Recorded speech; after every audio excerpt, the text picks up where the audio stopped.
Hi again, I'm Dylan Black. Welcome to another edition of Daytime Ottawa right here on Rogers TV. It's going to be fun, you know it, and it's always fun when we kick off the show with food. Presdelicious is coming this Friday. It's for the love of food. It kicks off on Preston Street. All the details right now. We say hello to the very familiar Paula Roy. Hello. Food journalist and so much more. You got your own show here and everything on Rogers TV. It's my second home. I love it here. It's good to have you back on Daytime. And Chef Ilya Dyagilev is with us as well from La Roma. That's me. What's the exact location for La Roma? 430 Preston Street. Okay. And how long have you been with La Roma? 12 years at this point. Yeah. So you are the guy here to talk about Presdelicious and all the good food. Pretty much. Present that coming up in moments. We'll put together an amazing meal.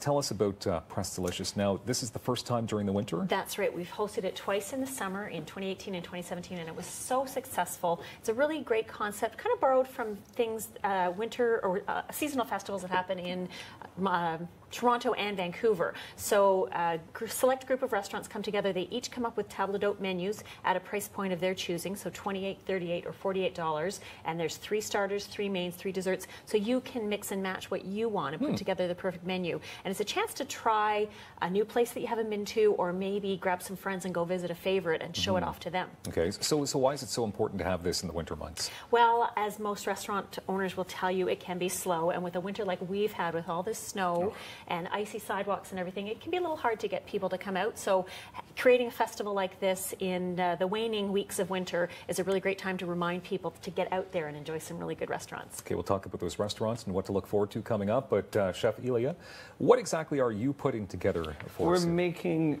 veal tonato. This is from northern Italy. This is roast veal, slow roast veal, thinly sliced with a little homemade tuna mayo. And we've got a few things to put over it. It's considered to be a summer dish, and I'm trying to speed it up a little bit. But this is, like Paula said, this is our third year, and this is the first time we're doing it in the winter.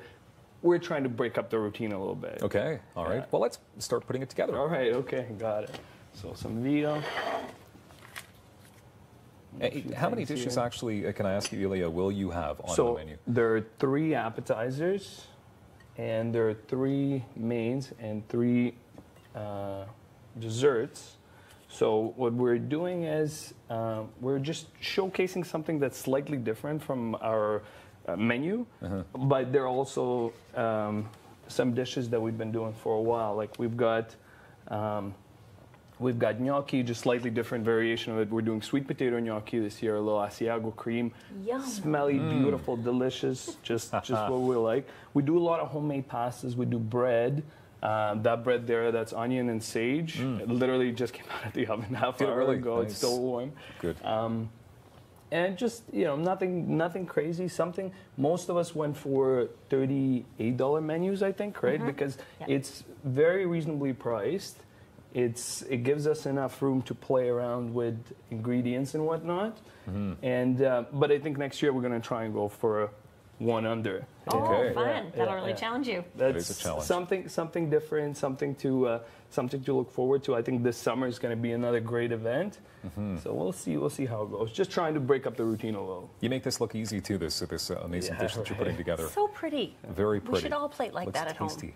home. Okay, so Paula, while he's wrapping that up, can I ask you about the restaurants that are on board? Sure. So there's 10 restaurants, as I think I mentioned, and it's a wide range of cuisines. We've got Japanese, we've got traditional Italian, we've got modern Italian.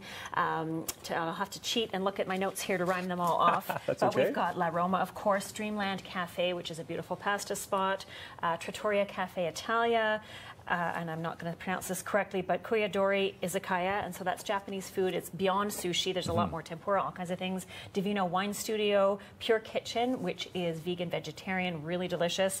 Cafe 268, which is funky and interesting Canadian-inspired food. Mason-Dixon Kitchen and Bar, which is Southern Smokehouse. Ciccio, another Italian spot, and Kiko Sushi. So a really good range. So there's something for everyone, really. And there really is, because I think maybe there's a stereotype going on when you think about Preston Street, Little Italy, then maybe it's just all Italian foods. That's right. You listed just about every food that exists there. And that's a big part of the reason the Preston BIA wanted to put this event together in the first place, was to let people know that there is so much more. And for people who are wondering about what the menus are, there's this digital magazine. I have a printout of it, but it's online on the Preston Street website. And you can look up each restaurant, read a little bit about what they're doing, learn a bit about the chef, and then you can see the starters, the mains, the appetizers, so you can plan ahead. And we are encouraging people to make reservations. Some of the places are starting to fill up, but walk-ins are always welcome at all these spots as well. I can imagine it's going to be a very popular, because it's popular when you have it in the summer months. Yes. And here we go again with Presdelicious. Look, he's just putting a pinch of pepper on there. Pinch. Look at the size of that pepper. That's Doubles as a weapon. Wow. Veal tonato. Oh, look at that. That is beautiful. That's nice, incredible. simple, clean, very rustic. Something we do, I guess. Yeah. Okay. That's great. We Now, also brought a no-bake apple pear or apple cheesecake, and we also brought a cannoli, homemade cannoli. okay. So would that be part of the meal, obviously? Or, So this would be an appetizer, and this would be a dessert, and something in the middle would be a nice, not too heavily for this time of the year. We're trying to keep it nice and crisp for the most part. Yeah, so, nice. The feels of summer, perhaps.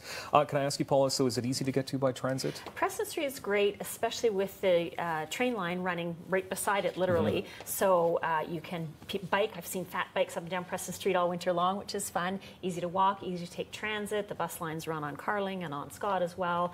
A lot of people like to go even for a skate. The canal at this point is probably going to be open until May, so you could go for a skate and then walk down Preston Street with your skate slung over your shoulder, or maybe go visit the War Museum and walk up Preston Street. It's just so accessible. That's a nice walk, absolutely. Yeah, as a central neighborhood, it's really great that way. That's amazing. What's the best part about this, Chef, to be part of this again at La Roma?